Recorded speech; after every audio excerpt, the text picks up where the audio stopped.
Hey everybody, this is the Drive On Podcast, where we talk about issues affecting veterans after they get out of the military. I'm your host, Scott DeLuzio, and now let's get on with the show. Hey everyone, thanks for tuning in to the Drive On Podcast. Today I'm doing a special episode. Well, special to me anyway. 9 years ago this week, on the 22nd of August 2010, my brother, Sergeant Stephen DeLuzio, was killed in action in Afghanistan. And I wanted to make sure that this episode, landing on this particular week, was dedicated to him and his service. Now, a few weeks ago, I had Chris Weir on, who also lost his brother in combat. One of the things Chris said was that he wanted to make sure his brother's memory continued to live on, even though he was gone. I couldn't agree with that more. I feel like the more we do to keep the memory of these soldiers alive, the better it is. And so with this episode, I'm going to talk a little bit about my brother and how he impacted my life. So my brother, Stephen, was 3 years younger than me. Growing up, we always had that big brother, little brother complex. You know, we'd fight, but then we'd get right back to playing together. You know, we would go back and forth with that throughout our lives. Even though I had the upper hand at home and usually won the fights that we got into, outside of home, we were together. We always had each other's backs. Steve played hockey in high school and eventually went on to play in college at Hofstra University. His high school hockey team actually won the state championships his senior year of high school. And then eventually he went on to play hockey at Hofstra University his freshman year in college.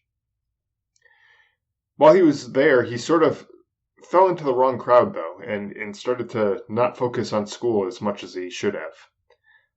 His grades slipped, and I think he even ended up failing a couple of classes.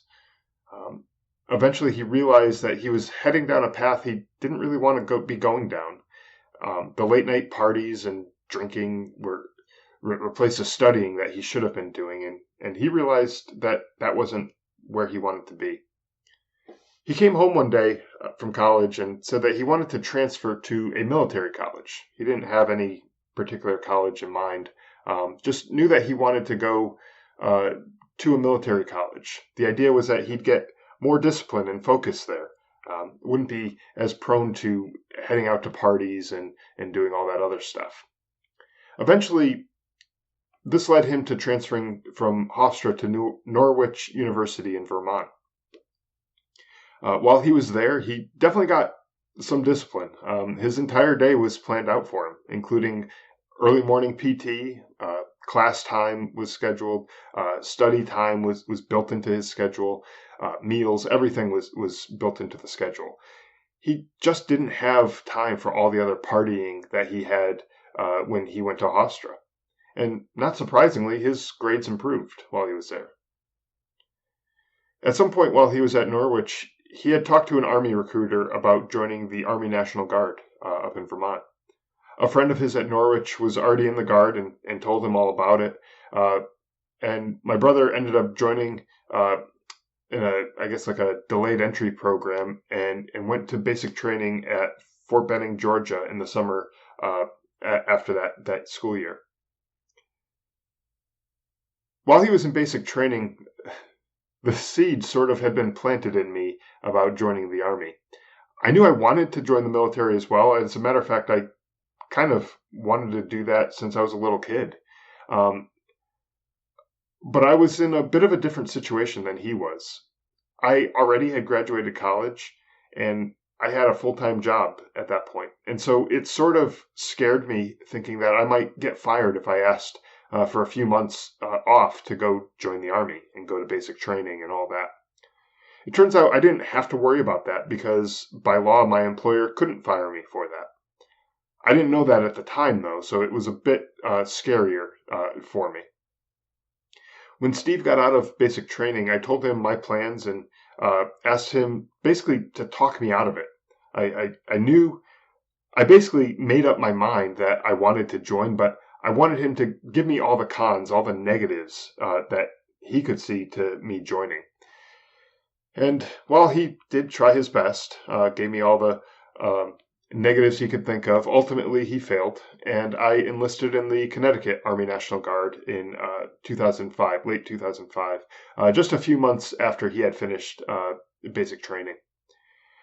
It was around that time that he also got orders to go to Iraq. His unit was already there, that he had joined. They were already deployed to Iraq, and they were at the tail end of, I believe, an 18-month deployment at that point, and they needed a few extra bodies over there, and so Stephen volunteered to go. According to him, the way that his contract was set up, he didn't have to go overseas since he was going to Norwich University at the time, but he waived that right or ability to not have to deploy and went anyhow. I don't know how true all of that was. Maybe there's more to the story than what I'm saying there, but that's the part of the story that he gave to us anyway. His deployment to Iraq sent him to Ramadi, Iraq, at the end of 2005 and into the early part of 2006. Now, I never went to Ramadi or Iraq, but from what I've read and heard, it wasn't a very friendly place at that time. After Stephen got back, he bought a book called The Sheriff of Ramadi by Dick Couch. It was written about the events that went on in Ramadi around the time that he was there. And Stephen ended up writing a companion segment to that book that he called just simply My Side. When the author of the book, The Sheriff of Ramadi, wrote about certain areas or times or events in Ramadi, Stephen told in his side about the relevant events that he personally experienced in those places or even at those times. I think that action of writing out all that stuff and telling us about these things was somewhat therapeutic for him. But he really didn't like talking about the deployment outside of what he wrote. While he was deployed, I was in basic training, also at Fort Benning, Georgia. I started a couple months after he deployed, and as it turns out, he ended up getting back home just a few days before my graduation. Any Army infantry soldier knows the significance of the blue cord that we receive, but for anyone else, it's essentially a light blue cord that's worn over the shoulder of the dress uniform of infantry soldiers. And you don't get that cord until you finish your training as an infantryman. Since my brother returned early enough, he was able to present me with mine at my graduation, which is something that I'll never forget. I ended up presenting him with his when he graduated basic training, and he reciprocated after the fact by having me, or by giving it mine to me, which is definitely something, a memorable event that I'm not going to forget anytime soon. After we all got back home, my brother decided not to return to Norwich University, where he was going. He would be returning into what was called the Corps of Cadets, which basically allowed upperclassmen to have like a higher rank than the lower classes, and he was a part of that.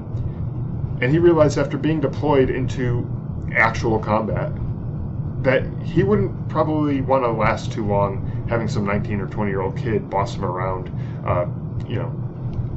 and that kid never having seen much more than a fist fight, never mind actual combat at that time. And it just, to him, I think, felt like not something he really wanted to be a part of anymore. Not that he had any bad feelings towards Norwich or the Corps of Cadets or anything like that. Just, it seemed like he's already been through the hazing, if you will, of the military training, the combat training, and all that other type of stuff.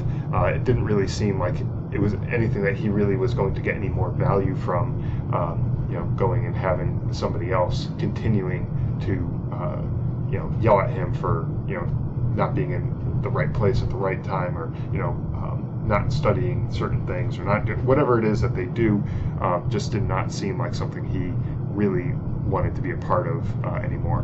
But not only that, I think that was part of his reason to not want to return to Norwich, but he also wanted to be closer to family. At the time, we lived in Connecticut, which was a little over a 3-hour drive to Norwich in good weather.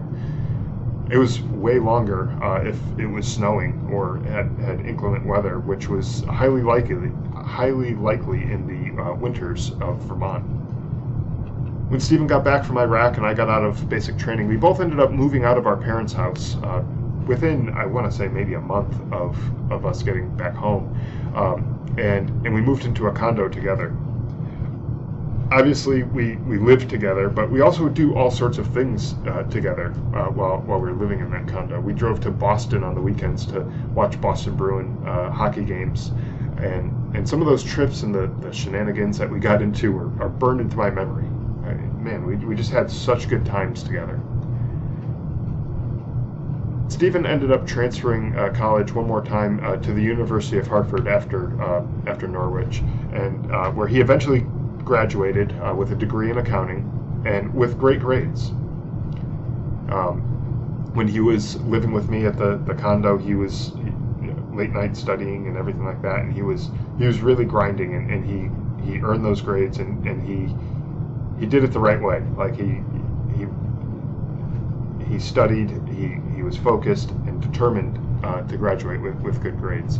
And shortly after graduating, he started working at a local CPA firm in our hometown. Then, fast forward a little bit to 2009, both Stephen and I received orders that we would be deployed to Afghanistan. It turns out that Stephen didn't actually have to deploy since he had just gotten back from Iraq a little while earlier. He was given the option to stay back if he wanted to. And I remember talking to him about this once and being shocked that he essentially volunteered to go. He didn't necessarily have to go. But he told me that he deployed with a lot of the guys already that were in that unit, and a lot of them were going, and he didn't want them going without him. I guess he thought if something bad was to happen, he wanted to be there to help as best he could. I don't know if he would have been able to get by knowing that these guys went overseas and something bad happened and he wasn't there to help. You know, that sort of, what if I was there? What if I could have helped with something? You know, so ultimately he decided that he wanted to go, and he wanted to be there so that they didn't have to go without him. By mid-February of 2010, I was in Afghanistan, and his unit followed shortly afterwards. And at that point in time, we had very little contact with each other. The last time I had seen him was at a training base that we were both at the same time in Indiana. The day that I actually left that base, I went into the chow hall and got the last dinner that I ate there, and saw that he and his unit was in the chow hall too, and I grabbed a seat next to him, and we kind of had a dinner together, and got to kind of chat and everything like that. He busted my balls a little bit for some of the crap that I was carrying around with me. It looked like I was going more on a weekend camping trip than going to combat or whatever, and he definitely let me have it for that. But it was in typical fashion. You know, we would joke back and forth with each other, and it was always good-natured. It was always fun, and everything. But that's a memory that I have that nobody else really has, in our family, is that having that last meal together with him, before going away to Afghanistan. When we were in Afghanistan, he was on a very remote outpost, and the fob that I was on wasn't a whole lot better. And we had internet and phone access, we both did, but it wasn't the easiest to get onto. There's a lot of people on our base, and it wasn't there's usually long lines for these types of things, and it just wasn't easy to get in touch with each other. So we didn't really have much contact with each other when we were actually in Afghanistan. We did write emails to each other every once in a while when we had the opportunity, but we didn't really talk to each other. Once when we got to Afghanistan. Then fast forward a few months, on August 22nd, 2010, as I mentioned earlier, I was on a mission in a remote village when I got the word that my brother was killed. I remember when my commander told me the news, he followed up with asking if I was going to hurt myself. After finding out that kind of devastating news, I was obviously very emotional and very distraught, and that question in and of itself was a very rational question to ask a very emotional man with a gun and a crap load of ammo. So I totally get that type of question, but I remember being disgusted at that question at the time, thinking to myself, how could I hurt myself? I had a wife and a newborn son at home. My parents just lost one son. How could I let them lose both in the same day? And years later, I reflect back on that day and that question specifically, and I realize how easily I could have decided to make a different decision. What if I wasn't married or didn't have a kid? Would the pain of losing my brother, my best friend, have been too much for me? What if I didn't have something or someone to look forward to being with when I got home? Then after I got home, what if I didn't have a good relationship with my wife? What if she didn't think to tell me to get help when she did? What if she kicked me out instead? Where would I be? Would I have attempted to self-medicate, or even worse? Going back now to that question that my commander asked of me, you're not going to hurt yourself, are you? I get it now. I was disgusted at the time thinking of that, and I don't think I ever told him that it was, how that question felt to me when he asked it, but I get it now. And I don't want to mention names on this particular episode, but if you're listening, sir, you know who you are. That had to be one of the hardest messages you had to deliver, and you did it with the utmost respect and professionalism. Never in a million years would I want to be the guy in your shoes at that moment, but you did it without hesitation. I don't think I've ever said this to you directly, but thank you.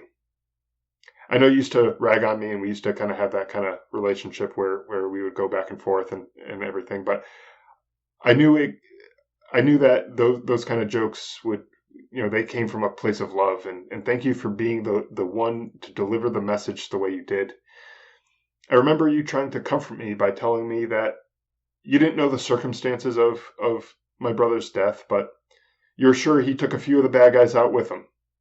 And in a kind of sick and twisted way, that was oddly comforting to me. So thank you.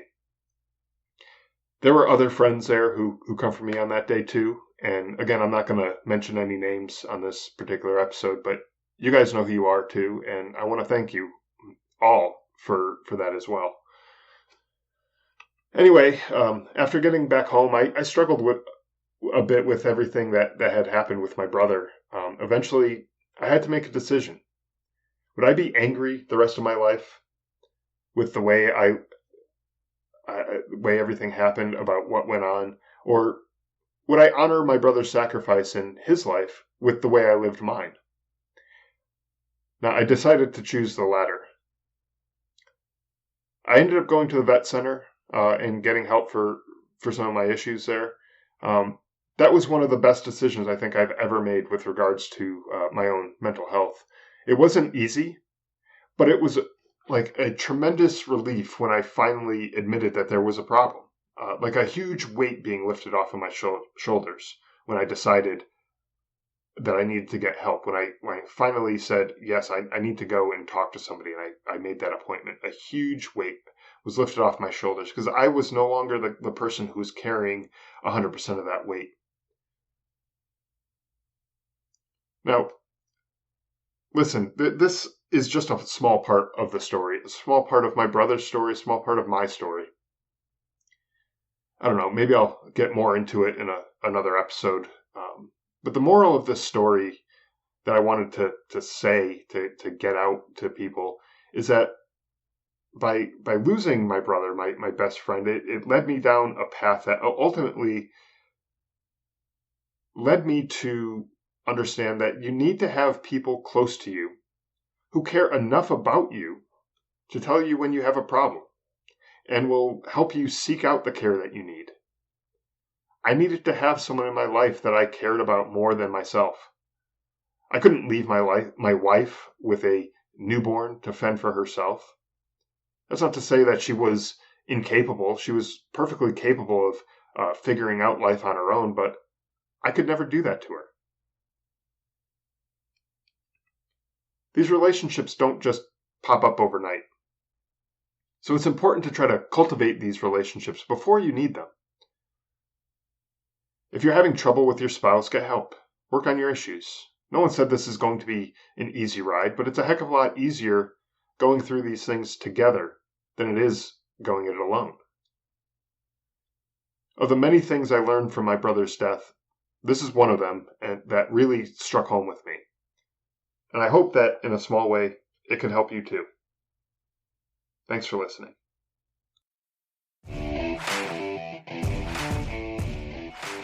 Thanks for listening to the Drive On Podcast. If you want to check out more episodes or learn more about the show, you can visit our website, driveonpodcast.com, or on Facebook, Twitter, and Instagram at Drive On Podcast.